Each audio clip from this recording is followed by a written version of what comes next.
Assalamualaikum warahmatullahi wabarakatuh. Waalaikumsalam warahmatullahi wabarakatuh. Alhamdulillah wassalatu wassalamu ala sayyidina Rasulillah sayyidina wa maulana Muhammad ibn Abdullah wa ala alihi wa sahbihi wa mawalah. La haula wa la quwwata illa billah, amma ba'du. Bapak-bapak, ibu-ibu, saudara-saudara kaum muslimin rahimakumullah. Di dalam kehidupan kita sebagai seorang muslim, minimal 5 kali dalam sehari semalam kita mendengar seruan untuk mendirikan solat yang disebut azan. Ada kalimat menarik di dalam kalimat azan itu, yakni seruan hayya 'alal falah, marilah menuju kepada keberuntungan, marilah meraih kemenangan. Seruan ini adalah kecenderungan dari setiap manusia, apapun warna kulitnya. Artinya setiap orang dalam hidup selalu ingin meraih dan mencari kemenangan. Kemenangan akan melahirkan kepuasan batin, dan kepuasan batin memberikan kebahagiaan. Sedangkan kekalahan melahirkan penderitaan batin, dan penderitaan batin menjerumuskan seseorang di dalam berbagai bentuk kerugian. Jikalau inilah seruan azan, maka masalahnya ialah apa yang menyebabkan kita meraih kemenangan. Al-Quranul Karim memberikan tuntunan dan ajaran kepada kita bahwa orang-orang yang memperoleh kemenangan itu tidak lain adalah orang-orang yang bertakwa. Hanyalah mereka yang bertakwa kepada Allah Subhanahu wa ta'ala pada akhirnya akan tampil sebagai pemenang. Lalu siapa orang yang bertakwa itu? Dijelaskan dalam awal-awal Al-Baqarah, orang yang bertakwa yang akan meraih kemenangan. Pertama, alladzina yu'minuna bil ghaib, yaitu orang-orang yang beriman kepada yang gaib, percaya bahwa ada alam yang gaib, alam yang abstrak, alam yang tidak bisa dijangkau oleh salah satu daripada panca indera kita. Mereka percaya dan beriman kepada adanya malaikat, beriman kepada adanya iblis dan jin, beriman kepada adanya alam kubur, beriman kepada adanya alam mahsyar, beriman kepada adanya alam akhirat, beriman kepada adanya surga dan neraka. Beriman bukan cuma sekedar beriman dalam ucapan bibir saja, tetapi beriman yang nilai iman itu mampu mewarnai gerak dan gaya hidupnya. Iman yang meresap sampai ke tulang sumsum, kemudian memberikan dampak positif di dalam kehidupan manusia. Alam, kita tahu, adalah sesuatu yang selain Allah, dan Allah bukanlah alam. Apapun namanya selain daripada Allah itu adalah alam. Alam pada hakikatnya terbagi menjadi 2. Ada alam syahadah, alam nyata, alam konkret, alam yang bisa dijangkau oleh salah satu indera kita.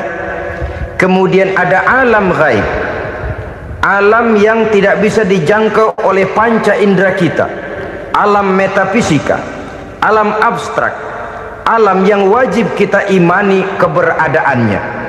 Kita percaya bahwa malaikat itu ada, kita percaya kepada jin, bahwa jin itu ada, kita percaya kepada adanya iblis dan setan. Bukan percaya kepada iblis dan setannya, percaya bahwa iblis dan setan itu ada. Itu termasuk salah satu daripada sifat orang yang bertakwa kepada Allah. Saudara-saudara kaum muslimin rahimakumullah, kecenderungan pembangunan yang lebih bersifat materialistis biasanya menggeser aspek kehidupan rohani. Orang berpikir empiri, dan dalam pola pikir yang demikian maka alam gaib tidak lagi mendapat perhatian. Aspek kehidupan yang bersifat rohaniah malah mulai ditinggalkan. Akibatnya terjadilah kepincangan di dalam kehidupan kita. Pernah ada satu pengalaman pribadi dalam perjalanan kembali ke tanah air.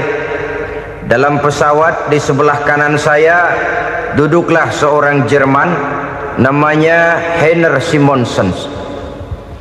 Iseng saya ajak kenalan, saya ajak ngobrol, saya tanya dia. Saya bilang, Mas Heiner ini, kalau pesawat yang kita tumpangi ini jatuh ke bawah, kira-kira apa yang bakal terjadi, Mas? Dia bilang, kita semua akan mati. Begitu? Iya. Oke. Apa itu mati? Tanya saya.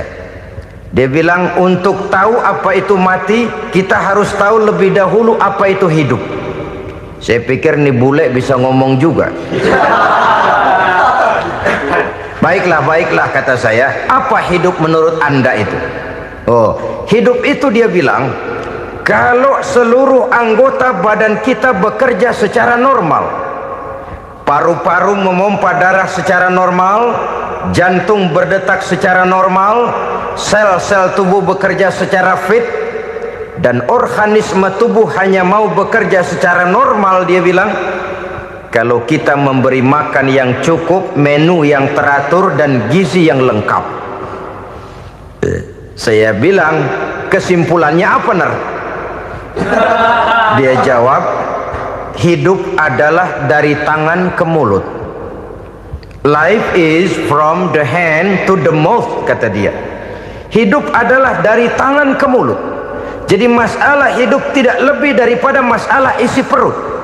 Orang pergi pagi, pulang sore, peras keringat, banting tulang, perut yang dibelain. Saya bilang, you are wrong. Sampean salah, Ner. Kamu orang Islam bukan? Bukan. Pantas. Kenapa saya salah? Dia bilang, ya jelas salah. Salahnya di mana? Kamu ini manusia. Kalau hidup cuma dari tangan ke mulut, saya bilang, kambing di kampung saya juga begitu pikirannya, Ner. Itu kambing di kampung saya, asal perutnya kenyang, sudah hidup dia. Perkara besok bagaimana, lusa prospeknya macam mana, bulan depan ada apa, kambing nggak pernah mikir. Di kampung saya kambing juga pikirannya begitu. Kamu Kristen ya? Tadinya. Loh kok tadinya, lalu apa sekarang kamu ini? Dia bilang, sekarang saya netral. Saya tidak beragama, tapi saya percaya kepada Tuhan sebagai pencipta alam. Saya ingat benar dia bilang, I haven't any religious, but I believe to God as the creator of the world. Kenapa bisa netral begitu, Ner? Habis saya bingung katanya. Islam bilang Islam baik, Kristen bilang Kristen baik, Hindu Buddha bilang Hindu Buddha baik, semua agama baik. Saya netral sekalian, nggak beragama. Yang penting saya percaya kepada Tuhan. Saya bilang, Ner, kamu ini kayak orang mau beli celana. Lalu bingung, yang satu bilang Levi's bagus, yang satu bilang Blue Jean hebat, yang satu bilang Wool England hebat. Celana ini hebat, celana itu bagus, celana ini hebat. Semua celana bagus, kamu bingung. Akhirnya netral, tidak pakai celana. Itu juga salah. Saya pikir-pikir, kemudian saya melihat bahwa dua pola berpikir Heiner ini nampaknya sudah mulai menggejala di lingkungan masyarakat bangsa kita. Disadari atau tidak, secara jujur kita harus berkata, dua pola pemikiran Heiner ini mulai berkembang di tengah masyarakat bangsa kita. Pertama, pola pikir materialisme. Hidup adalah dari tangan ke mulut. Masalah hidup tidak lebih masalah isi perut. Itu yang perlu dibela, dan disitulah arti kehidupan. Pergi pagi, pulang sore, peras keringat, banting tulang untuk mempertahankan perut. Kalau sudah kemari cara orang berpikir, Maka buat apa percaya kepada yang gaib? Untuk apa sholat? Untuk apa puasa? Untuk apa zakat? Untuk apa menghadiri majelis taklim? Tanpa kepercayaan kepada yang gaib, hidup berjalan menurut alur empiris dan materialis. Kalau sudah ke sana cara orang berpikir, biasanya orang lalu cenderung menghalalkan segala cara. Hanyalah orang yang percaya bahwa akhirat ada, hanyalah orang yang percaya bahwa alam kubur itu ada, hanyalah orang yang percaya bahwa malaikat itu ada, hidupnya akan lebih terarah dan terkendali. Karena kepercayaan kepada yang gaib, yang merupakan fase daripada kehidupan setelah hidup yang sekarang ini, mewarnai gerak pribadi seseorang di dalam dia melakukan kegiatan hidupnya. Pola berpikir materialisme, disadari atau tidak, mulai menggejala di lingkungan masyarakat bangsa kita. Hidup tidak lebih dari urusan tangan ke mulut, mulut ke tangan, tangan ke mulut. Asal perut sudah kenyang, hiduplah sudah. Perkara bagaimana prospek hari yang akan datang, bagaimana akhirat, tidak jadi persoalan. Ini yang oleh Nabi diperingatkan, ad-dunya sijnul mu'min wa jannatul kafir. Dunia adalah penjara bagi orang beriman dan surga bagi orang kafir. Dulu di zaman Belanda hadis ini pernah disalah tafsirkan, disalah artikan, digunakan sebagai senjata untuk mengkebiri dan membuat impoten umat Islam. Sudahlah umat Islam gak usah macam-macam, kata Belanda. Dunia ini kan penjara buat orang Islam, surga buat orang kafir. Di penjara jangan bertingkah.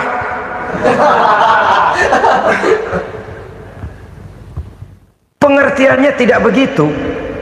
Dunia adalah penjara bagi orang mukmin. Artinya dalam kehidupan dunia seorang mukmin tidak bebas memperturutkan hawa nafsunya. Di penjara hawa nafsunya. Sebaliknya surga bagi orang-orang kafir. Buat orang kafir surgalah dunia ini. Mereka bebas memperturutkan hawa nafsunya. Dilarang tidak terlarang, dicegah pun tidak tercegah. Mereka hidup menurut alur bisikan nafsu mereka sendiri. Kemudian bila ajal datang, maut merenggut nyawa, selesailah surganya sampai di situ. Maka bagi orang-orang yang tidak percaya kepada adanya akhirat, kepada adanya alam gaib, surganya sebatas umurnya. Sekali lagi, surganya sebatas umurnya. Bila umur selesai, ajal pun datang merenggut nyawa, selesailah sudah surganya sampai di situ. Alangkah pendeknya perjalanan orang-orang yang tidak percaya kepada alam gaib ini. Bagi kita mukmin, jikalau kita mampu memenjarakan hawa nafsu, kita bisa bahagia di dunia ini. Dan Islam memang tidak menyuruh kita sengsara di dunia. Raih dunia, kejar dunia, gapai dunia sebagai alat untuk mencapai kebahagiaan di akhirat nanti. Hidup adalah satu perjalanan panjang yang terbentang sejak kita terlahir dari alam rahim sampai kepada alam akhirat nanti. Andai kata kita gagal meraih kebahagiaan di dunia, toh kita masih punya akhirat. Tapi jangan jadi dalil yang melemahkan semangat. Biarin dah kita di dunia kebelangsak, yang penting akhirat. Akhirnya dunia benar-benar kebelangsak. Bagaimana dunia ini bisa kita raih, dan bagaimana meraih dunia untuk menunjang kepentingan akhirat nanti. Yang kedua, dari pikiran Heiner yang saya lihat menggejala di lingkungan masyarakat bangsa kita, timbulnya manusia-manusia netral. Seolah-olah Tuhan yes, agama no. Sama Tuhan percaya, agama ogah. Tuhan ngangguk, giliran agama godeng. Padahal hampir dalam setiap ayat dalam Quran, kata-kata amanu biasanya bergandeng dengan wa amilus sholihat. Iman dan amal soleh. Ini sebagai isyarat Tuhan dan agama jangan pernah dipisah-pisah. Apabila kita bertuhan, maka kita harus beragama. Apabila kita beragama, maka agama itu harus bersumberkan dari Tuhan yang kita imani itu. Tidak mungkin kita pisah, Tuhan yes, agama no. Sama Tuhan percaya tapi agama bikin sendiri. Sembayangnya cukup bengong 2 jam madep ngulon.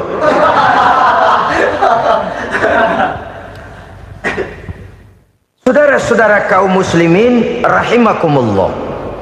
Jadi dengan demikian, agama yang kita akui merupakan unsur mutlak di dalam pembangunan sekarang ini, merupakan bagian dari kehidupan yang menuntun kita bahwa di balik alam nyata ini, di balik alam syahadah ini ada alam gaib.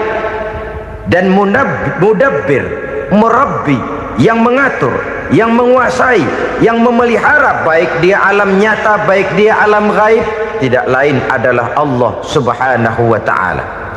Di sana ada satu super power, satu maha kekuatan yang kita perlu bersandar kepadanya. Sebagai makhluk nyata yang hidup di alam nyata, berbuatlah secara nyata sebagaimana harusnya kita berbuat. Karena Islam jelas bukan agamanya orang pemalas. Islam jelas bukan agamanya orang yang mengajarkan setelah selesai sholat boleh duduk, nggelenggem ayam-ayam, ndelohom, menghitung bintang di langit sambil menunggu keajaiban. Tidak. Islam adalah agama yang mengajarkan apabila sholat sudah selesai kamu kerjakan, bertebaranlah di permukaan bumi, cari karunia Tuhanmu. Jangan hidup berpangku tangan menunggu keajaiban, karena hidup bukan undian. Jangan berharap untung besar tanpa mau peras keringat. Tapi di sebalik itu toh kita juga harus yakin bahwa di sisi usaha nyata yang kita lakukan ada satu super power, satu maha kekuatan gaib yang menentukan berhasil dan tidaknya usaha kita. Kepercayaan kepada hal semacam inilah yang mendorong kita untuk mempunyai sandaran vertikal, agar jikalau usaha ini berhasil, kita tidak lupa diri dan lupa daratan. Jikalau usaha ini gagal, kita tidak putus asa dan buruk sangka, tidak cupik pandangan dan sempit hati, tapi mampu melihat persoalan dengan kacamata putih sambil husnuzon kepada Allah Subhanahu wa ta'ala. Kita percaya malaikat itu ada yang namanya raqib dan atid, mengawasi gerak hidup kita sampai kepada gerak hati kita. Ini memberikan sugesti agar kita berhati-hati, tidak sejengkal tanah pun kita bisa berlindung dari pengawasan raqib dan atid. Ada munkar nakir yang akan menyoal kita di alam kubur. Ada malaikat Malik, penjaga neraka. Ada malaikat Ridwan yang menjaga surga. Kita percaya kepada adanya jin, kita percaya kepada adanya setan, iblis. Percaya kepada adanya, bukan mempercayai si setan, si iblis lalu menjadikannya sebagai teman. Tidak. Percaya bahwa mereka itu ada dan merupakan makhluk Allah yang gaib, yang diciptakan Allah Azza wa Jalla. Kepercayaan kepada alam gaib memberikan motivasi terhadap gerak lahir manusia, sehingga dengan motivasi kepercayaan kepada yang gaib, gerak lahir jadi lebih terarah, jadi lebih terpelihara. Pernah seseorang bertanya, "Pak, apakah adanya akhirat bisa dibuktikan secara ilmiah?" Saya bilang tidak bisa, tidak bisa. Kenapa? Karena yang berangkat nggak pernah pulang kemari lagi. Kalau dia pulang kemari bisa kita tanya bagaimana enak di sono. Cuma secara moral saya katakan, lebih beruntung orang yang percaya kepada akhirat daripada yang tidak. Sekarang saudara percaya akhirat ada, lalu saudara baik-baik di dunia, sholat, puasa, zakat, menolong orang lain, menebarkan kebajikan. Saudara mati, andai kata akhirat tidak ada, toh dalam hidup saudara sudah berbuat baik, paling tidak nama saudara akan dikenang sebagai orang baik. Sebaliknya, saudara percaya, kata saya, bahwa akhirat tidak ada, lalu hidup semau-maunya, tenggelam dalam maksiat dan munkarat, menentang Allah, tidak mau ruku dan sujud, lalu saudara mati, kemudian akhirat ada, ayo mau apa? Bekal tidak punya. Jadi secara moral lebih beruntung orang yang percaya kepada adanya akhirat daripada yang tidak percaya. Dan itu alam gaib yang tidak bisa dibuktikan secara eksat. Jangankan untuk membuktikan seperti itu, dalam kehidupan sehari-hari saja yang kita rasakan tidak selalu berbentuk toh. Angin, bagaimana sih bentuknya angin? Kita tidak tahu. Merah, buktinya kalau dikerok merah. Yang merah itu kulit, yang kulit kita bukan anginnya. Sakit, rasa sakit itu ada, tapi bagaimana bentuk sakit kita nggak pernah tahu. Kalau kita makan cabai pedas, bagaimana bentuk pedas itu tidak ada, tapi rasa ada. Bentuk pedas hijau, cabenya bukan pedasnya. Tidak semua yang kita rasakan bisa kita gambarkan dalam bentuk yang konkret. Oleh karena itu, sekali lagi bahwa kepercayaan kepada alam yang gaib mampu memberikan satu sugesti yang menata kehidupan seseorang lebih lurus, lebih terarah, dan lebih terkendali. Maka wajar kalau kepercayaan kepada yang gaib mengantarkan seseorang untuk meraih kemenangan. Kenapa? Dia percaya kepada yang gaib, bahwa akhirat ada, bahwa alam kubur ada, bahwa pertanggungan jawab itu ada. Maka dia lalu tidak hidup saenae udele dewe, itu loh. Tidak hidup menurut seleranya sendiri, terarah, teratur. Ini cirinya yang pertama. Orang bertakwa yang akan meraih kemenangan, mereka beriman, mereka percaya kepada yang gaib. Bahkan hal-hal konkret saja selalu berangkat dari yang gaib. Saudara-saudara, para remaja, para pemuda sekarang ini tidak pernah tahu toh siapa yang akan jadi teman hidup saudara. Kita bisa saja ngerancang, mentargetkan, tapi toh akhirnya yang namanya jodoh bukan kekuasaan kita. Rezeki di luar kemampuan kita. Begitu juga ajal, maut, jodoh, ajal adalah contoh-contoh konkret bahwa pada akhirnya yang gaiblah yang menentukan. Bertahun-tahun ngelancong, emang jodoh seret, nggak jadi.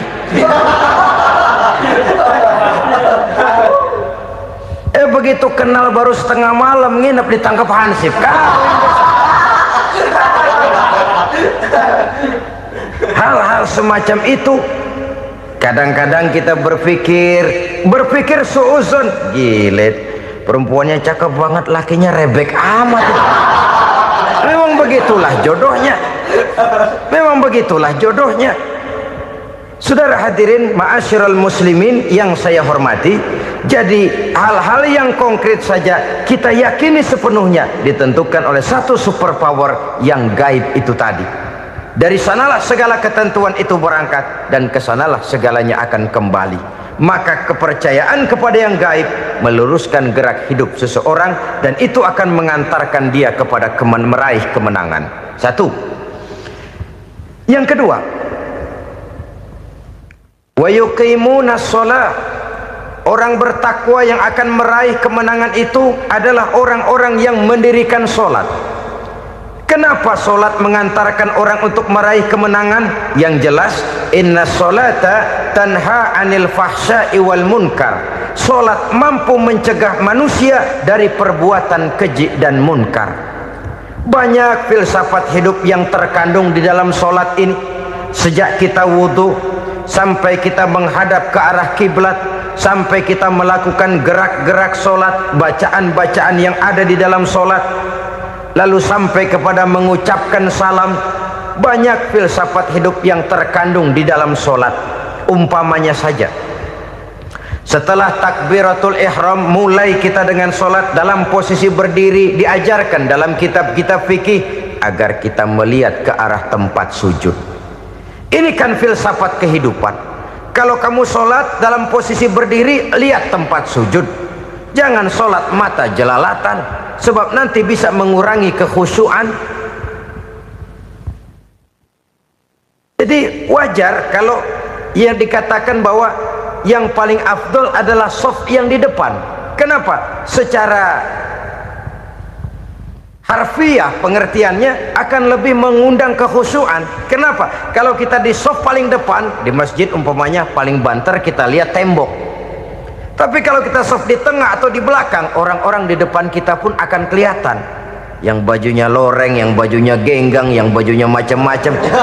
Kita lihat, kadang-kadang kita pikirin, ada yang bajunya bolong. Kita sholat tapi dalam hati, nih orang bajunya robek, yang nggak tahu apa.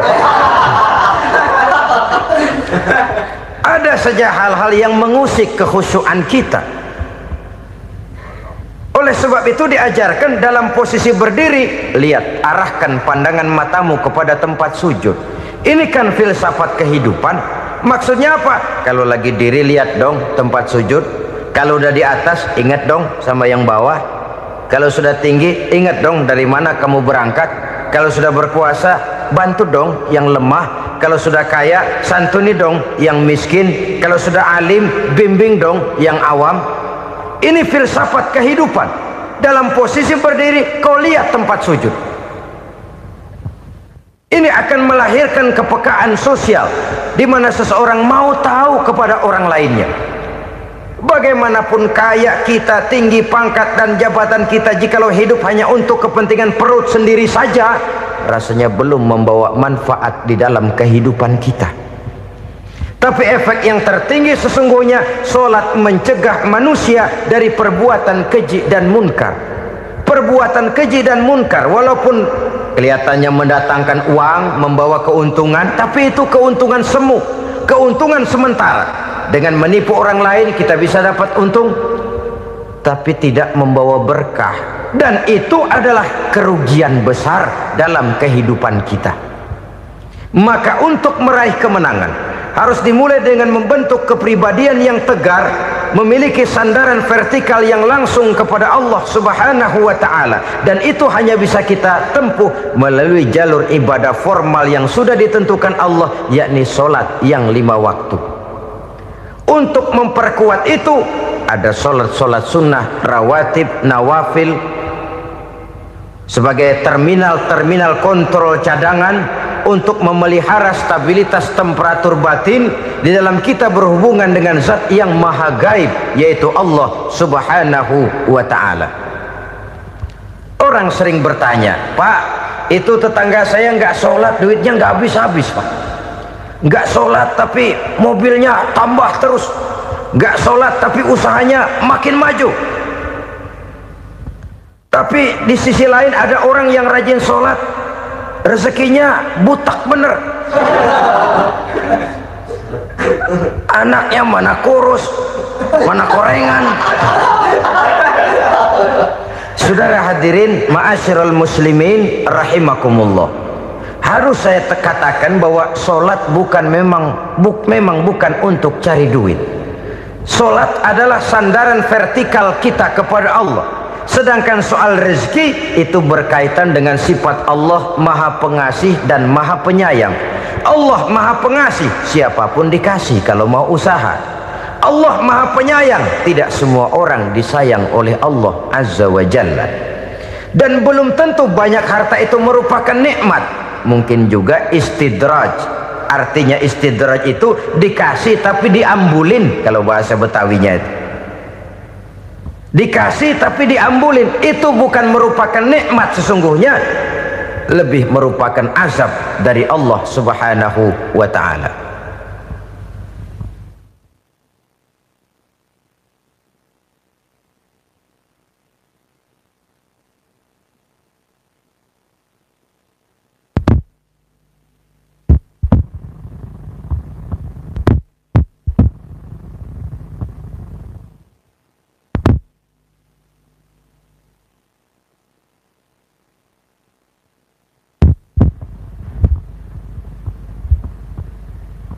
Agama mempunyai sistem solat, dan kita umat Islam telah dituntun oleh Allah Subhanahu wa ta'ala yang wajibnya 5 kali dalam sehari semalam mendirikan solat, dan itu tentu berada dalam jangkauan kemampuan manusia. Pada awalnya barangkali kita memang merasa solat itu satu kewajiban, tapi semakin kita hayati makna, manfaat dan filsafat yang terkandung di dalam ajaran solat, semakin sampai kita kepada keyakinan bahwa solat adalah keperluan kita. Sehingga pada waktu tertentu dinilai puncaknya, kita tidak lagi akan berkata saya wajib sholat, tapi kita akan berkata saya perlu sholat. Kalau kita sudah merasakan itu adalah keperluan kita, nah di sanalah kita baru akan merasakan ruginya kalau hal itu tidak kita laksanakan. Sepanjang kita masih berkata saya wajib sholat, kita akan lebih merasakan dia sebagai beban ketimbang sebagai keperluan. Yang jelas Allah tidak memerlukan ibadah yang kita laksanakan ini. Dengan kata lain, andai kata satu dunia penuh ini orang tidak ada yang sholat satu pun, Allah tidak akan turun dari jabatan Tuhan. Jangan lalu berpikir kalau kita ngambek se-RW kagak sembahyang Tuhan tekor kali ini ya.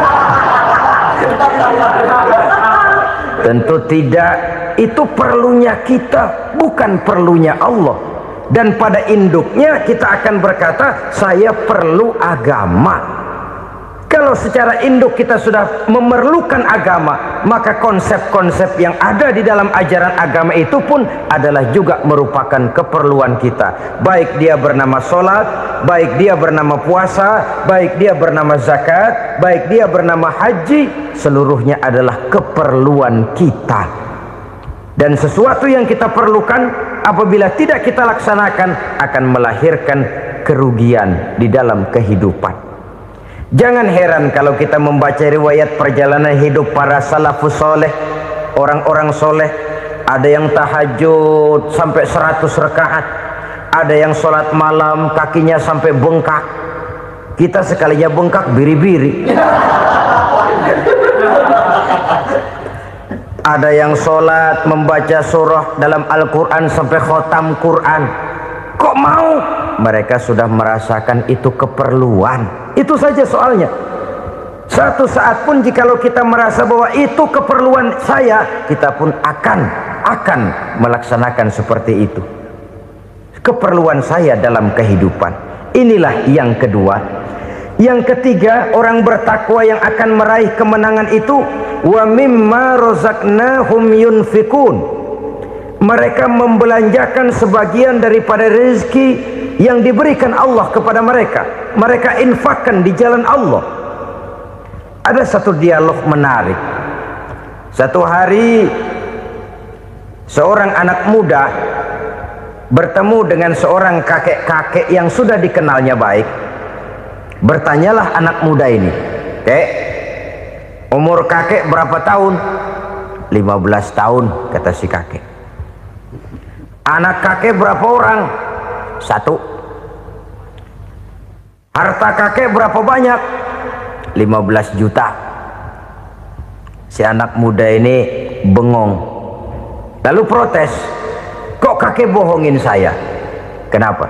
"Saya tahu umur kakek 70 tahun. Kenapa ngaku 15? Saya tahu anak kakek 5. Kenapa bilang 1? Saya tahu kakek miliuner, miliaran uang kakek. Kenapa ngaku cuma 15 juta? Begini, kata si kakek tadi. Benar, umur saya 70 tahun. Tapi dari umur yang 70 tahun itu baru 15 tahun terakhir ini saya merasakan ibadah kepada Allah. Meninggalkan maksiat, jauh dari segala macam munkarat. Maka yang 15 tahun inilah yang benar-benar saya rasakan sebagai umur saya.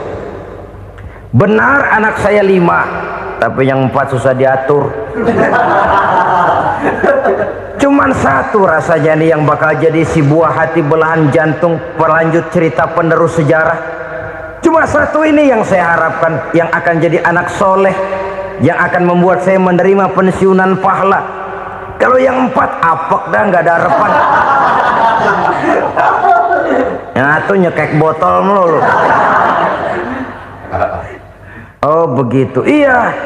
Lalu kenapa kakek bilang harta kakek cuma 15 juta padahal saya tahu kakek uangnya miliaran, depositonya banyak?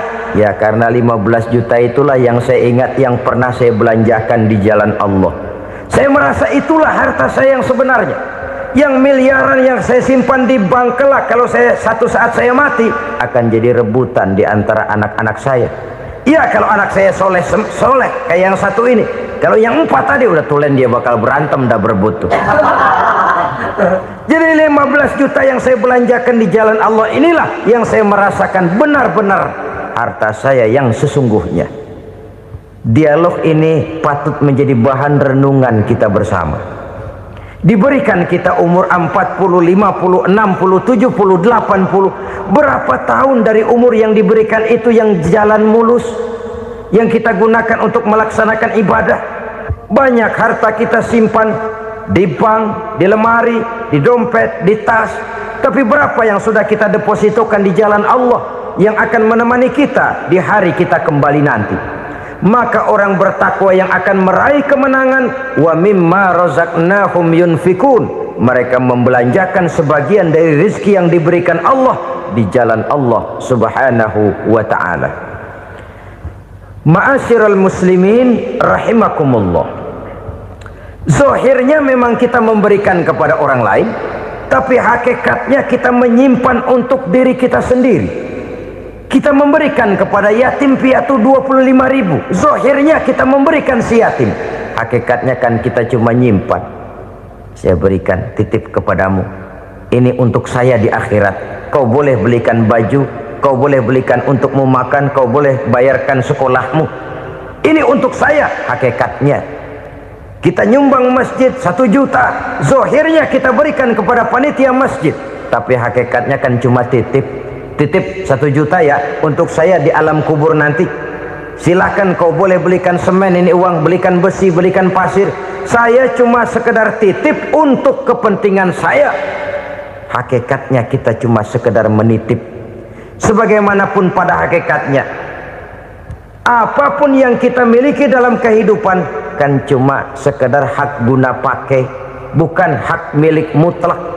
Harta kita, rumah kita, kendaraan kita, kebun kita, pabrik kita, hak guna pakai saja. Hak milik mutlak cuma untuk Allah subhanahu wa ta'ala. Saudara-saudara kaum muslimin rahimakumullah, ini yang ketiga. Kemudian yang keempat, orang-orang bertakwa yang akan meraih kemenangan, allazina yu'minuna bima unzila ilaika, mereka yang beriman, mereka yang percaya kepada apa yang telah diturunkan kepadamu Muhammad, ay Al-Quran, yakni Al-Quranul Karim. Setelah percaya kepada yang gaib, mendirikan solat, kemudian menginfakkan sebagian dari rezeki yang diberikan Allah, mereka juga lalu percaya kepada yang diturunkan terhadap Nabi, yaitu tidak lain Al-Quranul Karim. Sekali lagi di sini, percaya bukan hanya sekedar percaya saja, tetapi percaya lalu menjadikan Al-Quran itu sebagai pedoman hidup. Sebab memang Al-Quran itu adalah GBHM, garis-garis besar haluan muslim. Apa yang harus kita lakukan, apa yang harus tidak kita lakukan, bagaimana mestinya kita bertingkah laku dan berbuat, seluruhnya tercantum di dalam Al-Quranul Karim. Itu sebabnya ketika satu hari Aisyah ditanya bagaimana akhlak Rasul, beliau menjawab, kana Rasulullah sallallahu alaihi wasallam khuluquhul Quran. Akhlak daripada Rasulullah tidak lain adalah Al-Quran.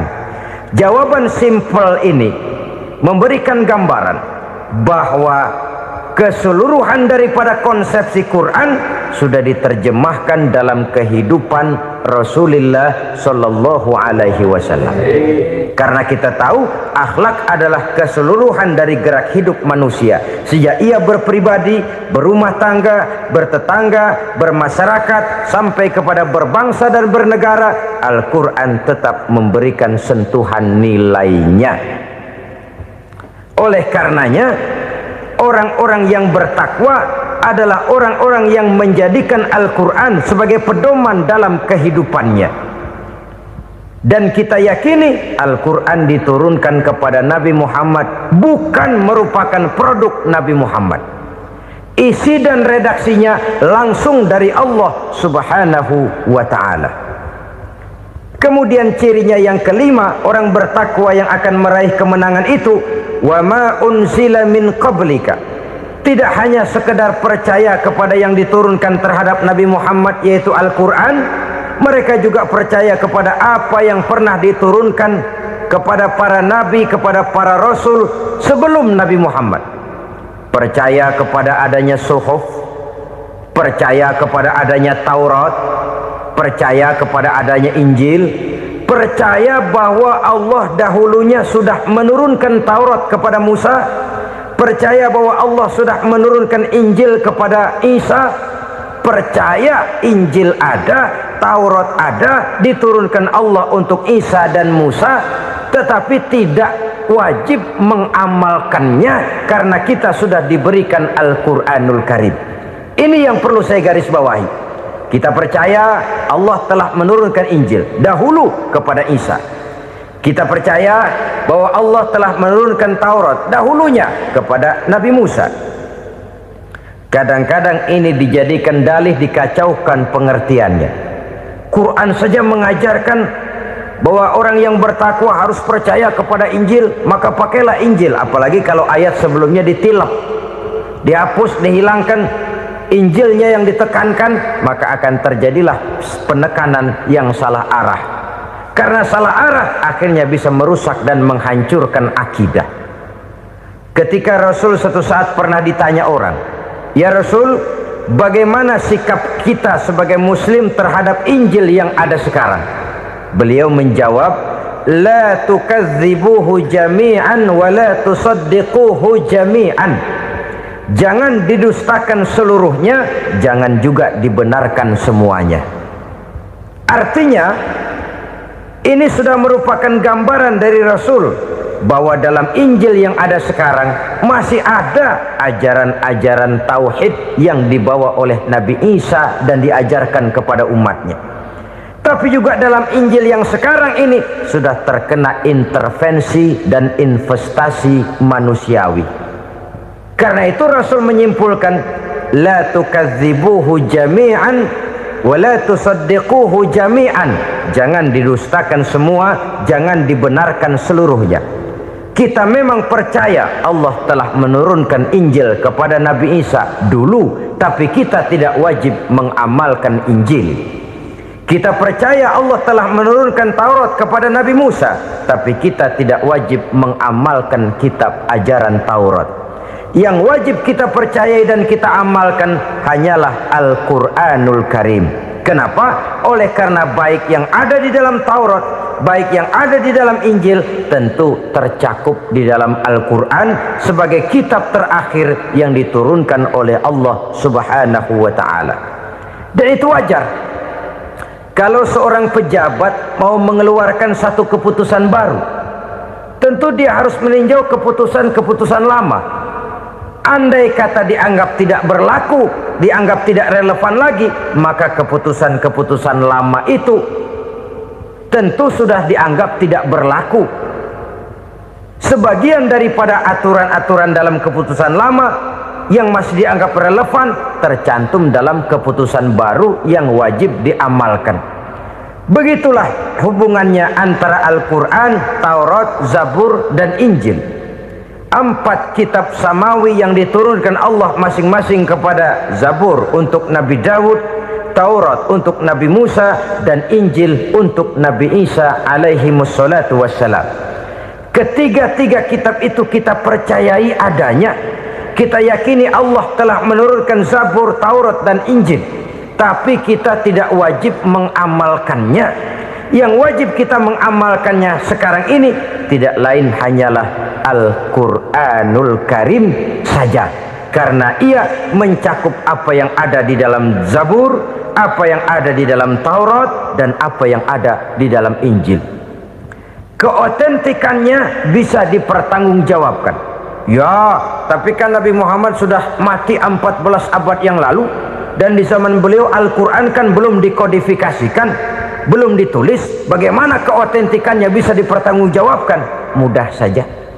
Allah berjanji, "Inna nahnu nazzalna dzikra wa inna lahu lahafizun.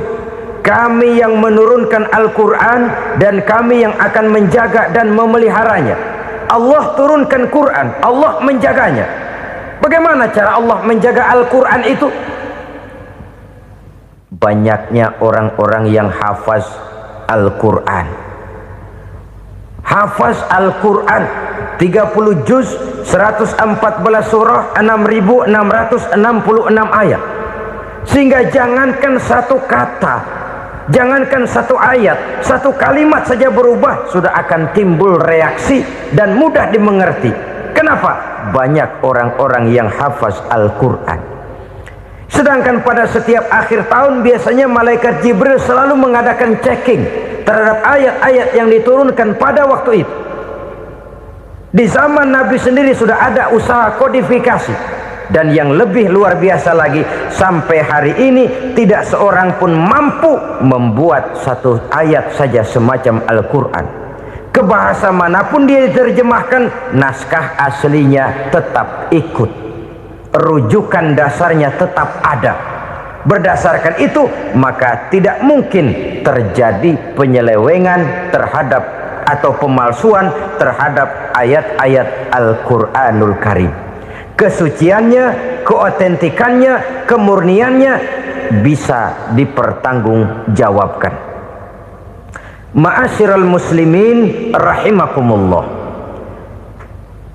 Oleh karenanya konsepsi dasar daripada ajaran Islam ini memang tidak lain adalah Al-Quran dan Sunnah.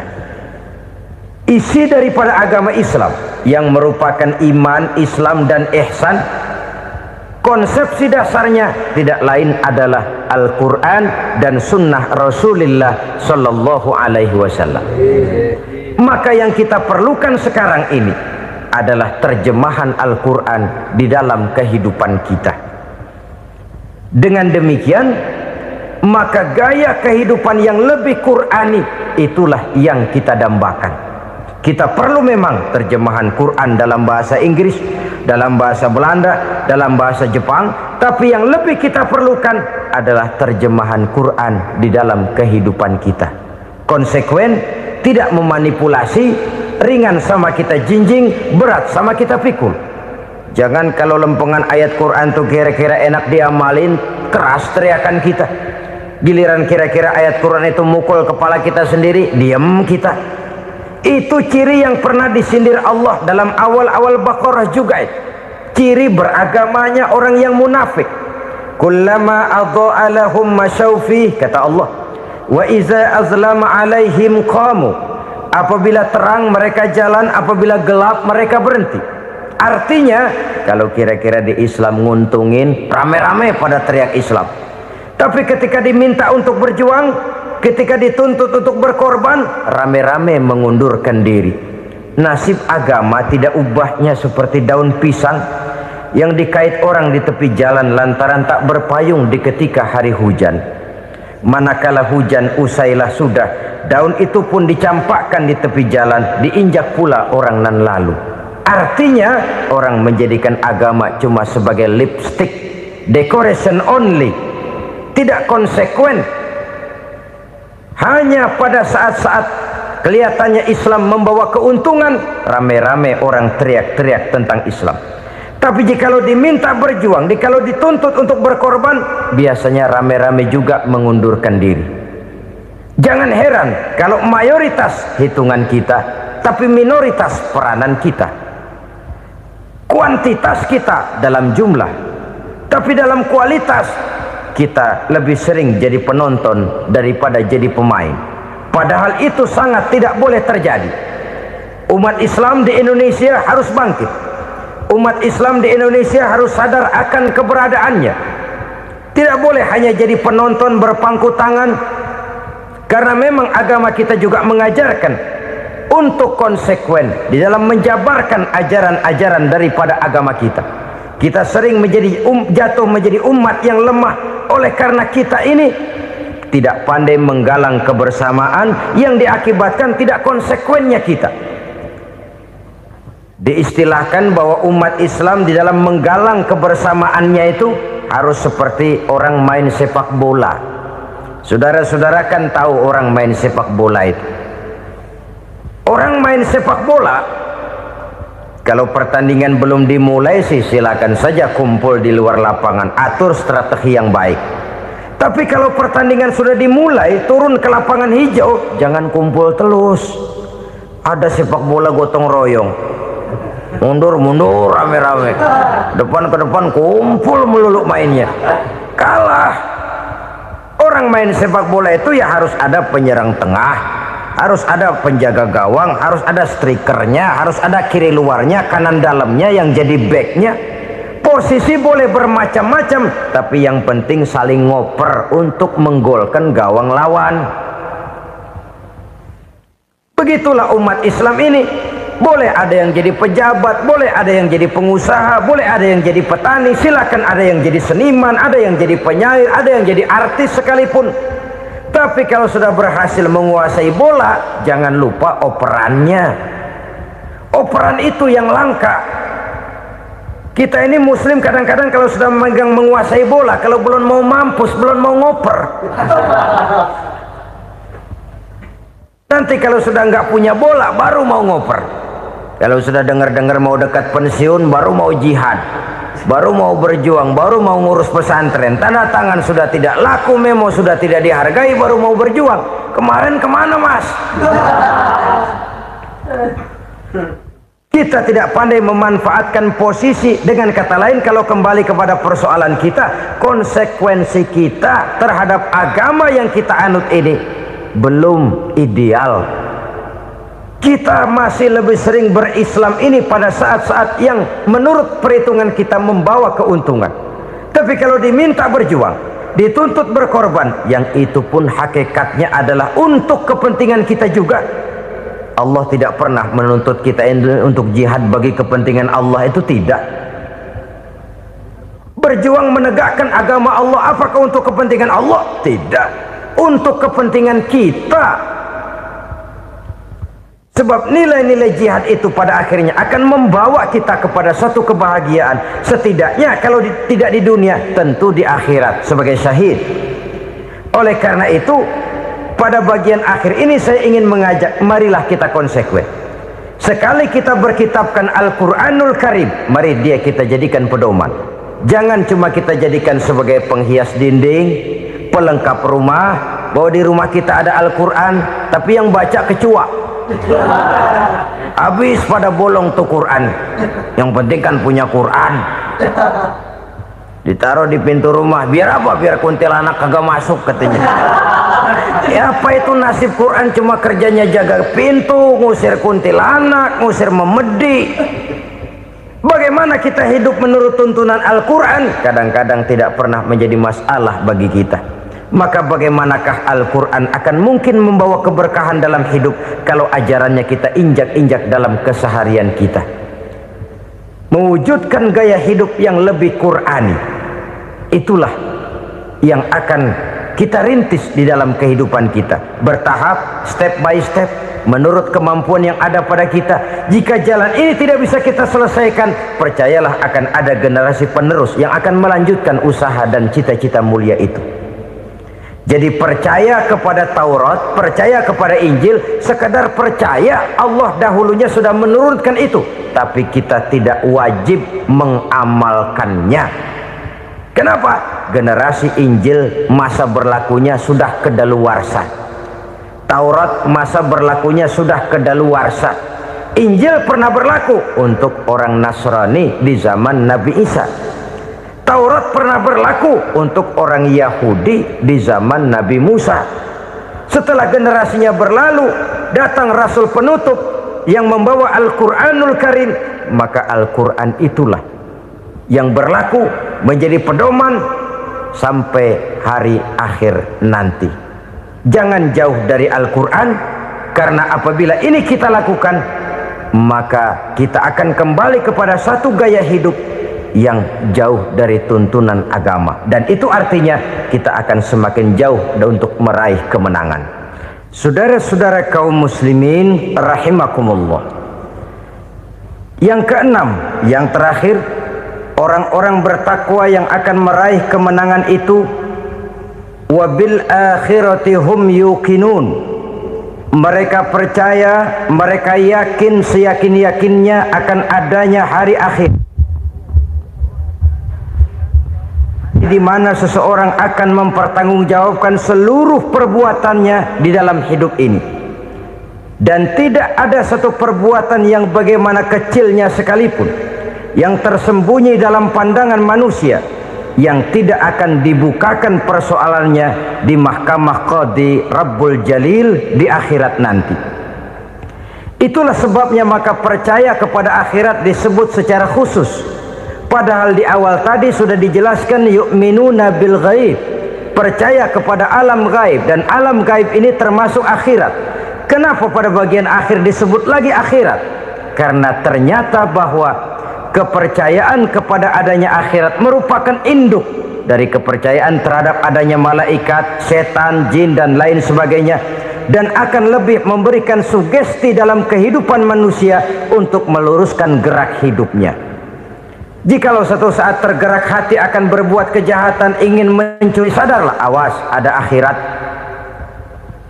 Sebab kalau kita cuma teriak awas ada polisi, itu cuma tertunda sementara. Begitu polisi meleng, embat. Kalau kita ingin berbuat jahat cuma berteriak awas ada hansip, cuma sementara ketika hansip itu ada.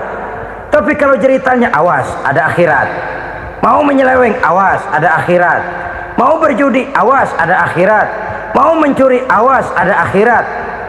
Keyakinan yang akan meluruskan gerak hidup manusia sehingga gerak itu jadi lebih terarah dan terkontrol, tidak merugikan baik diri sendiri, lebih-lebih orang lain. Ternyata bahwa kepercayaan kepadanya adanya hari akhirat sanggup menjadi sumber daya kontrol dari kehidupan manusia, sehingga ia tidak terjebak dalam perbuatan maksiat dan munkarat. Saudara-saudara kaum muslimin, inilah saja yang kita bicarakan pada pertemuan kali ini.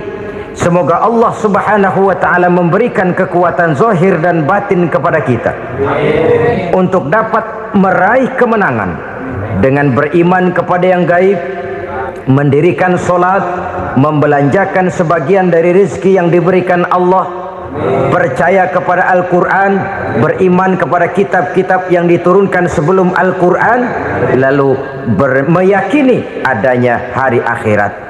Terima kasih atas segala perhatian, mohon maaf atas segala kekurangan. Usikum wa nafsi bitaqwallah. Wassalamualaikum warahmatullahi wabarakatuh. Waalaikumsalam.